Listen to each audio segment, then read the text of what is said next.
The Benjamin Dixon Show is only possible with listener support. Go to www.thebenjamindixonshow.com to register for our blog and join the Progressive Army.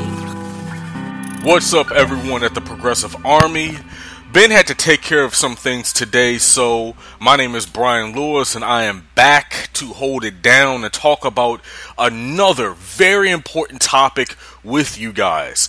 So, the topic of discussion today is about what Trump said about undocumented immigrants a couple days ago, referring to them as animals. And then I'm also going to talk about his plans to use military bases to house immigrant children, undocumented immigrant children, separated from their families at the border, which is incredibly disturbing. Okay, so on Wednesday, let's get down to it. So on Wednesday, Trump was speaking with officials from California during a roundtable discussion, right? This discussion was about immigration, and Trump made some comments that rightfully angered a lot of people. He said, quote, "We're taking people out of the country. You wouldn't believe how bad these people are. These aren't people, they're animals." These aren't people, they're animals. I don't do the Trump voice very well. That's why I just read it, I read it as is. But yeah, that's what he said. He said, "We're taking people out of the country. You wouldn't believe how bad these people are. These aren't people, they're animals." Now, people are trying to spin this as, oh, well, Trump was talking about MS-13. Now, get this. They were, if you watch the video, because the video is all over the place online, you can find it very easily. They were talking about MS-13 during this roundtable. Okay, but when Trump said what he said, he was speaking generally. Okay, he was speaking just in general in terms of the people that are coming into the country. He said, "We're taking people out of the country." Okay, you wouldn't believe how bad these people are. Okay, Trump said, he also said this, I didn't add this before, he said, "We have people coming into the country or trying to come into the country." Okay, he said that before he said we're taking people out of the country. So he said we have people coming into the country and trying to come into the country. He said people. He didn't say MS-13. Okay, but you have all of these people in the media, and not even just Fox News, but just people in the media, just like these people writing these articles for these mainstream outlets and these mainstream publications, who are trying to kind of smooth over his comments and say, "Oh, well, he didn't really mean it that way." No, I'm done giving Trump and his cronies the benefit of the doubt. Something else. MS-13 is code for all immigrants from Mexico. Okay, just the same way that they use codes for black people and African Americans and obviously in the United States, they have their code words for undocumented immigrants from Mexico too. Okay, all of this political posturing over gangs is about creating a label to smear all immigrants with. Okay, we know what Trump said during the campaign trail a couple years ago. We remember this. He said, quote, when Mexico sends its people, they're not sending their best. They're not sending you. They're not saying, then he repeated, he said, they're not sending you. They're not sending you. They're sending people that have lots of problems. They're bringing those problems with us. He said they're bringing those problems to us. Or something along those lines. I'm paraphrasing. He said they're bringing drugs. They're bringing crime. They're rapists. And I assume some are good people. So when that was probably one of the first instances where people realized how racist Trump was, but people still kind of like brushed it off. And then back then when he said that, people didn't really believe he would have a chance of becoming president either. So, the media proceeded in giving him billions of dollars in free airtime after that, which made total sense. So don't fall for this MS-13 crap. Okay, that's a right-wing boogeyman. As a black man, I can say this because the same tactics have been used against black people for years. They've created all sorts of laws to target black men based purely on the colors we wear. For instance, like so red or blue for like Bloods and Crips, I guess, or other ways that they have of sort of targeting people and trying to identify whether or not somebody might be in a gang. You know, maybe you're wearing a certain scarf on your head or whatever the case may be. And they use these vague, and maybe even sometimes real threats of gang warfare as a justification to monitor and round up and surveil large numbers of people based purely on guilt by association. Okay? So like I said, Trump and some of his apologists in the media are now trying to spin these recent remarks as a reference to MS-13 and not all immigrants, right? Yesterday, Trump doubled down on the comments he made on Wednesday, and said he will always refer to MS-13 in that way. And when I say MS-13, I'm using that in quotations, air quotes. I know you guys can't see me when I'm saying that, but I'm using the air quotes when I say MS-13 because, like I said a second ago, this isn't about MS-13. Okay, they are taking a real problem with MS-13, and I'm not saying MS-13 isn't a problem in some areas, right? But they're taking this very real problem of this transnational. I don't even want to call them a gang. It's more like organized crime. There's this transnational organized crime cartel like MS-13, and they're really blowing it up out of proportion. Okay, because it's not about MS-13. So he'll say, no, I was referring to MS-13, and I'll always refer to MS-13 in that way. Understand, when he says that, when he says he'll always refer to MS-13 in that way, he's talking about immigrants. He's saying the underlying message is, no, I'll always refer to immigrants as animals, because that's just what I do. You have media outlets engaged in damage control for the President of the United States, and that's not their job. I saw the video. Like I said a second ago, anybody can watch the video online. Come to your own conclusions. Don't take my word for anything. Were they talking about MS-13? The person from California was. And I'm not sure what her official title is, but, you know, like I said, it was a round table, and they were talking to some officials from California. I think she's associated with ICE. She might have been some sort of ICE official. It's unclear Trump was referring to MS-13, though, because he didn't mention MS-13. And we already know he has very, very racist views of immigrants who aren't from Europe, simply based on what he said in the past. He called African countries shitholes. I'm sure you guys remember that.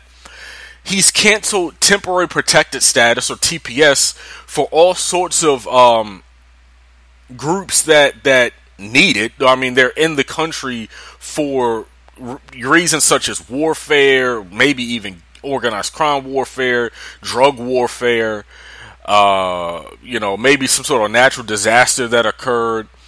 So he canceled TPS for Haitians and Salvadorans, and I think maybe even a couple other groups. He said Haitians, quote, all have AIDS, and Africans, quote, live in huts.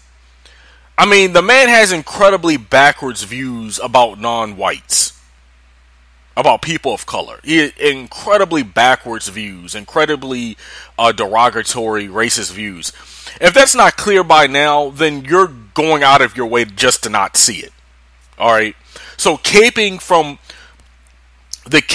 parts of the corporate media for yet another comment by Trump that is laced with ethnic-based insults is very problematic. And I'm quite frankly, I'm just tired of seeing it. The people in the media have this knee-jerk reaction to defend the presidency. Because it's the President of the United States. So I don't know, in their eyes, he just has to be defended for some reason.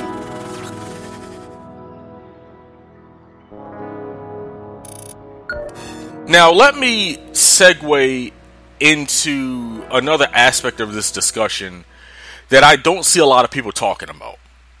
Because while the racialized comments themselves are bad, it's the policy that follows that racist rhetoric that's the even larger problem. It's the bigger problem. So I have a story I want to read to you guys from the Washington Post. The title of the article is Trump Administration Preparing to Hold Immigrant Children on Military Bases. What is this country coming to? So here's an excerpt.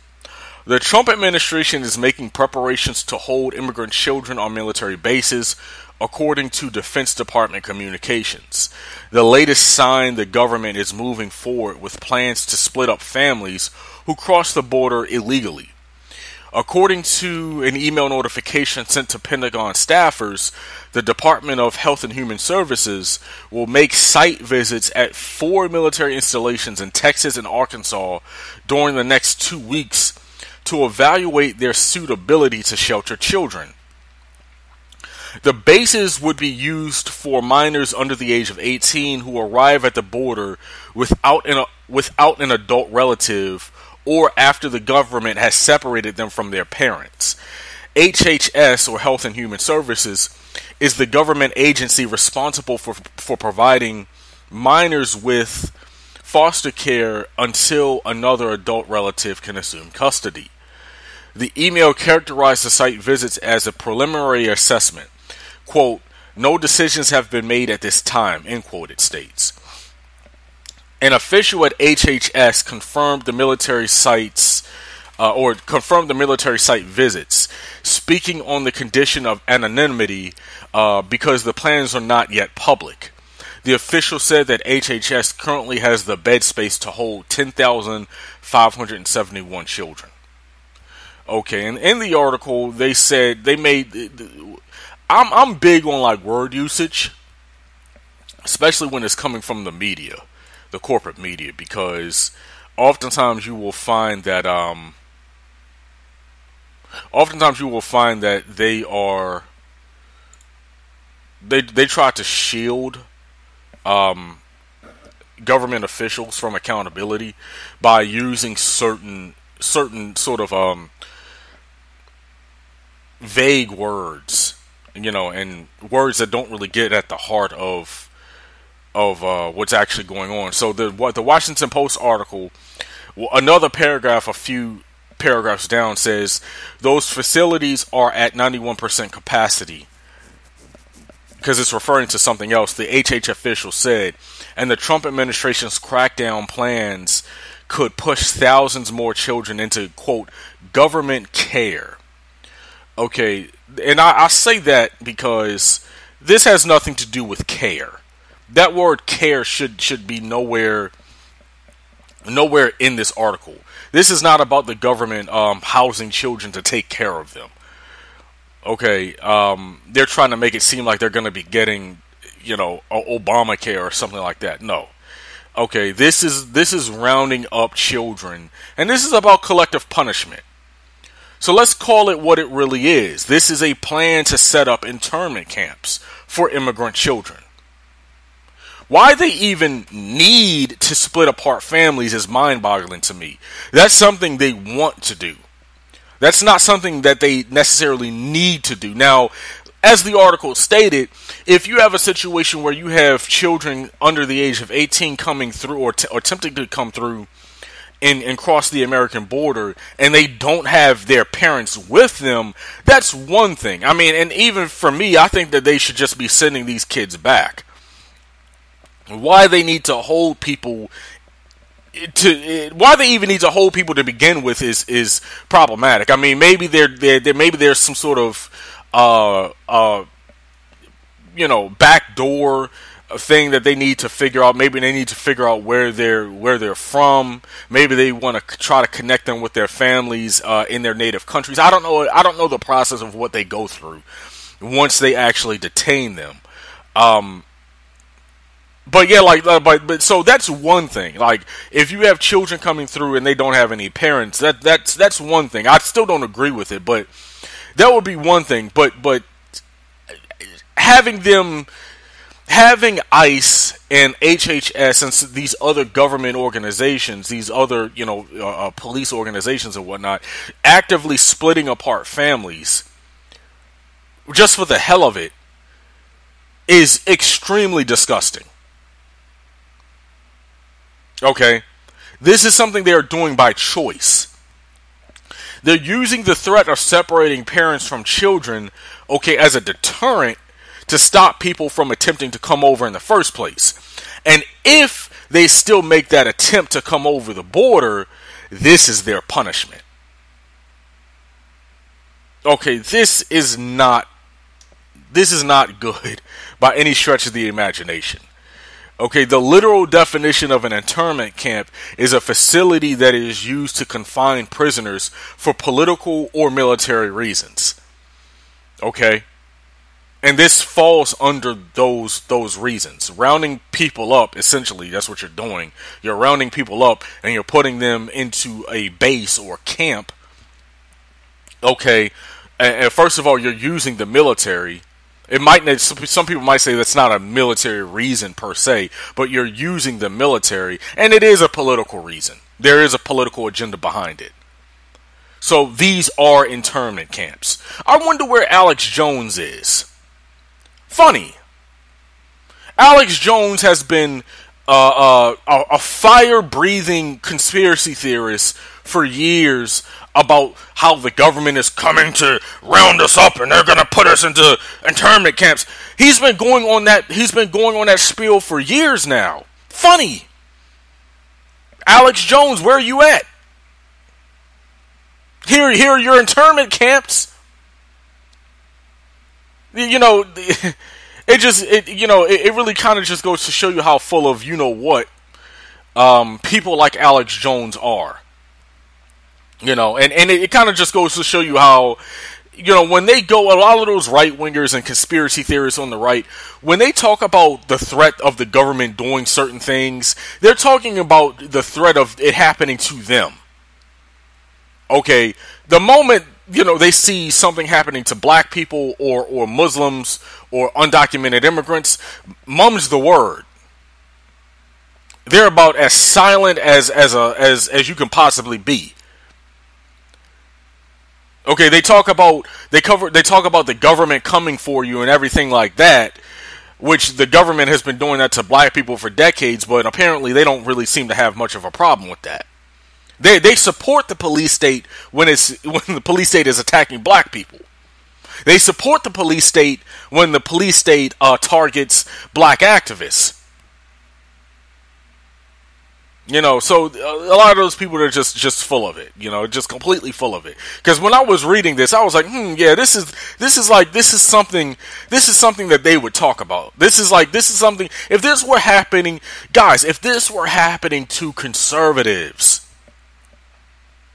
okay, if they were rounding up conservatives, if they were rounding up the alt-right, okay, Alex Jones his head would be exploding. He would be losing his mind right now, as would everybody else on the right. And I'm not saying people on the right should be rounded up. I'm making this point to prove to you how full of it and how hypocrisy defines the right wing. The right wing is fundamentally hypocritical on a lot of issues, not just this issue. But and then I'm going off topic for a second. I did a video on my channel, my YouTube channel, this past Sunday about some of the things that's been going on with black people having the police called on us for very completely benign reasons, like things that people shouldn't be calling the police on. And I said that I tied in social dominance theory, which is an element of social psychology, to this dynamic, to what's going on. And when I look at this story, when I look at the silence from the right, and how this is literally what the right wing has been talking about for years about, throwing out these conspiracy theories for years about stuff like this, how silent they are right now. Okay, the thing that comes to my mind is social dominance theory. This is about maintaining social dominance, which is why they are silent, which is why they're quiet, because they support this. They don't want these same tactics being used against them, just like they don't want the police gunning them down in the streets. But if you're gunning down black people, that's fine. We're fine with that, because that maintains social dominance. If you're rounding up undocumented immigrants and you're making sure undocumented immigrants don't come into this country, they say to quote unquote take our jobs, but that's been debunked. That's been completely debunked. They're like most jobs that undocumented immigrants are quote unquote taking are jobs that, a lot of Americans aren't even pursuing like that. You would have to be pursuing a specific type of job in a specific state where there are a lot of undocumented immigrants for it to be an issue. But this notion that they're taking all these resources and taking all these jobs, that's a bunch of propaganda. That is a bunch of right-wing propaganda that is not supported by data. All right? Matter of fact, undocumented immigrants pay into the system, billions of dollars into the system, and they don't even have access to a lot of the stuff that Americans have access to because they're undocumented. They're not citizens. So I went off on something of a tangent for a second, but I just had to get that off my chest. I just don't like hypocrisy. So who here thinks, continuing with the discussion, the topic of the day, who here thinks the Trump administration doesn't view undocumented immigrants that they're rounding up as prisoners? Because what I was saying a second ago was about the definition of what an internment camp is. To repeat what I said before, because I said this before I went on that tangent. It's a facility that is used to confine prisoners for political or military reasons. So like I said, who here doesn't think the Trump administration doesn't view undocumented immigrants that they're rounding up as prisoners? Obviously they do view them as prisoners. If we don't speak out against this openly and publicly, then we tacitly support it. And I don't support this. Okay? I also don't support the mental gymnastics that some are engaged in to try to justify this. Which is probably why many avoid stories like this. Okay? Much like how people avoid certain stories about the police state and about state violence against black people and about how the state circles its wagons and covers up these murders of black citizens in America. People talk about how Trumpism is normalized and could become normalized. Well, part of that normalization process is to hide news stories that expose how dark this country has become and is still becoming. That's part of the normalization process. It's why I don't ignore Trump's rhetoric. Okay? Some people try to act like words don't matter, as if you can have these deplorable views about other people and that doesn't impact the laws and the policies that get passed that the people with those deplorable views support and enact. Okay? No, the rhetoric and the actions that enforce that rhetoric go hand in hand. Rhetoric and action is tied. They are connected. You're not going to say something if you're in a position of power. Okay, just think about this for a second. And it's always been this way and it always will. But if you're in a position of power, okay, and you have a certain view, and let me just put it in the view of like progressives. I'm a progressive. Like I said before, last time I was on Ben's platform, when I talked about Kanye West and how he's in the sunken place, I said I'm an independent progressive. Let's say I became, hypothetically, let's just say I became president of the United States, right? And I had a Congress. I had a majority in Congress. I had a majority in the House, and I had a majority in the Senate. Okay? I have my rhetoric. I have my views. who would think, and I know this just based on myself, like, most people in a position of power, if they were in a position that Trump is in, they would attempt at the very least to back up their rhetoric, especially if there's stuff that they're saying publicly. Now, you can't necessarily hold people accountable for views that they have privately that they don't let out publicly. Because they might not act on that stuff because they're keeping that stuff private. But whenever you start to say something publicly, and you're in a position of power, and you're in a position to act on your rhetoric, you're going to do that. Okay, so this notion that some people have where, we can, because of free speech, we can basically ignore problematic rhetoric and very deplorable views and very deplorable rhetoric and ideas that people have, and just sort of kind of pretend that won't impact policy. That's just naive. That's just, I don't know really how else to describe it. It's just not how the world works. Okay, most people, if they're given the opportunity, especially when we're talking about politics, if they're given the opportunity to shape the world in their image, they're going to try to do that. And yeah, Trump can be stopped. The courts have come in and tried to stop Trump from doing certain things in the past. People have protested, and I do think the protests have helped to a certain extent, right? So we do have a system, we do have a process, what's left of a democracy, but that doesn't mean that the attempts still won't be made. And like I said, it's always been this way and it always will be this way. So when some of us on the left get angry and upset about some comment Trump makes about black people, about immigrants, about Africans, I know people are like, well, you just said black people. Well, you're combining black or separating black people from immigrants. When I said black people, I was talking about black Americans. So comments he makes about black Americans, immigrants, Africans, is because we know what follows. Okay?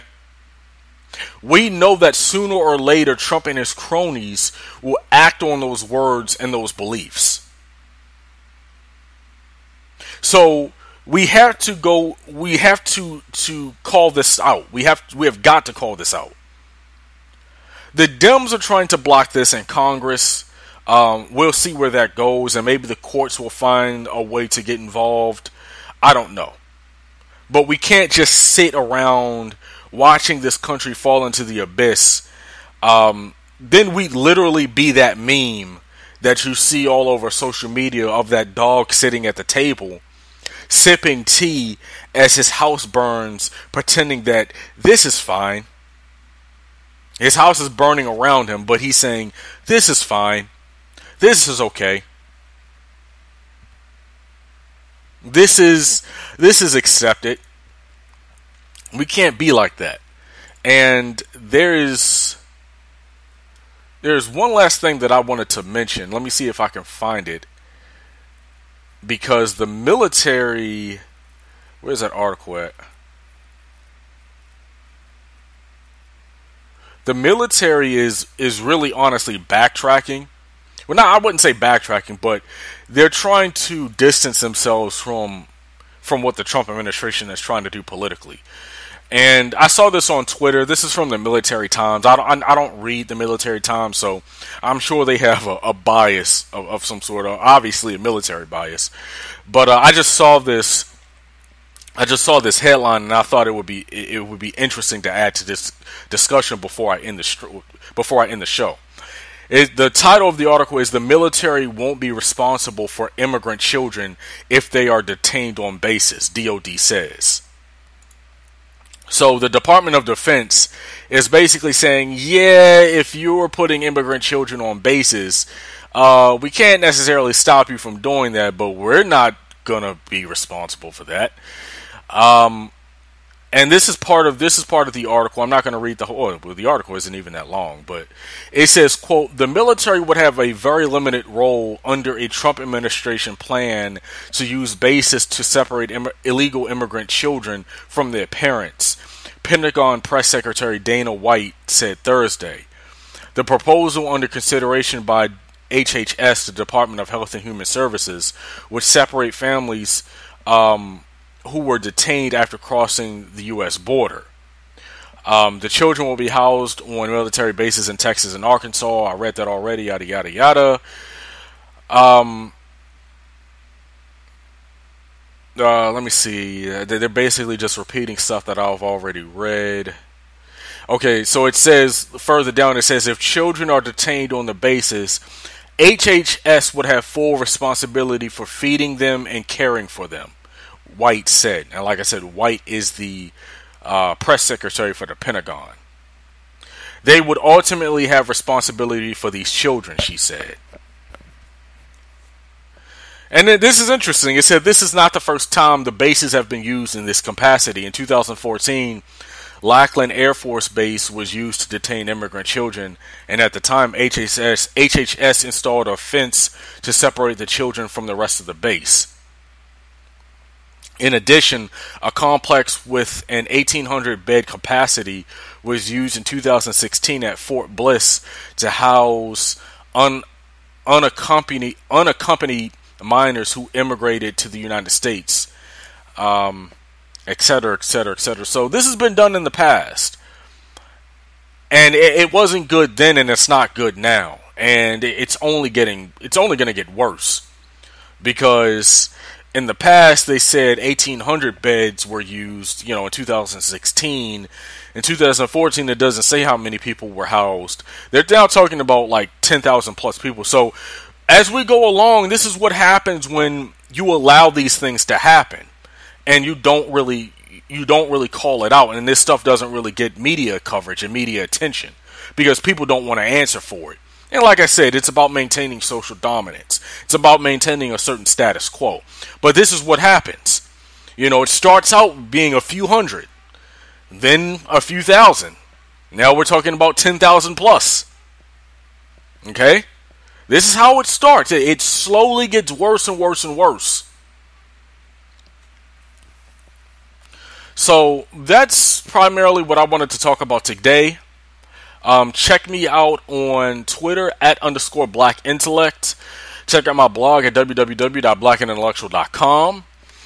I will probably be back sometime in the future. I don't know when, but if when I come back, as you guys know, what I typically do is I try to talk about stuff that doesn't get a lot of coverage, important stories that don't get a lot of attention, because one of the main reasons I started my blog, blackintellectual.com, one of the main reasons I started my YouTube channel that goes by the same name, is because when I would be on social media and when I would be, just doing research on a lot of these stories, I saw that there were a lot of things that just weren't covered. There were a lot of news stories that just didn't get a lot of attention. And it's not like they're not important stories. They are important stories, but people are very selective. People with very large platforms in the media, the corporate media, are very selective about the stuff that they talk about. If it's something that I notice makes America look very bad, it tends to get covered up. Okay, because they can't answer for it, and they don't want to answer for it. But at the same time, they don't want to stop it either. Taking it back to social dominance theory. Okay, so I'm not, I'm just going to end it there. I don't want to go on another 10 minutes. I think you guys get the point. So yeah, definitely follow me on social media, and check out my most recent videos on my YouTube channel, and I will talk to you guys later. The Benjamin Dixon Show is only possible with listener support. Go to www.thebenjamindixonshow.com to register for our blog and join the Progressive Army.